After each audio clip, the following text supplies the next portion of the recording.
تلاحظون الحين الساعة 7 إلا ربع والشمس عزيزة عندهم، ما عنده طاري إنها تغيب. الشمس تغاب عندهم الساعة 8 34 دقيقة تقريبا.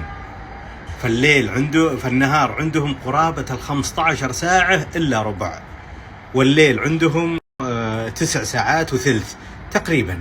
وهذا وقت اللي هو الزحمة باسطنبول.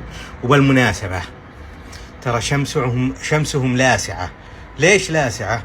لأنه طبقة الغلاف الغازي عندهم صافي، ما بغبار تفلتر أشعة الشمس، ولذلك تنزل عليهم أشعة الشمس بكل شعاعها وتؤثر على الأجساد.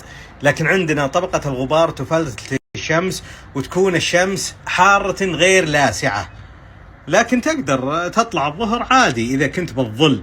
الظل عندهم بارد وهو الظهر. وراها الشمس ما غابت إلى الحين، بينما غابت على كل الدول العربية. الحين الساعة 7 تقريبا ونص. السبب الأول هو كروية الأرض، وهذا أكبر دليل على كروية الأرض. والسبب الثاني هو ميلان الشمس. فالشمس مايلة، والميلان هذا يزيد كلما ذهبنا شمالا، وتركيا تقع بالعروض الجغرافية العليا.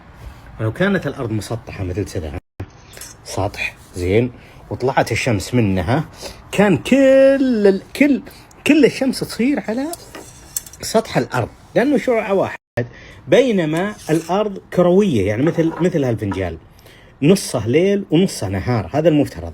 لكن بسبب ميلان الشمس ناحية الجنوب، أعلى الجنوب أو شمالا، هذا يخلي بعض المناطق أكثر من بعض بالنسبة لطول النهار أو طول الليل.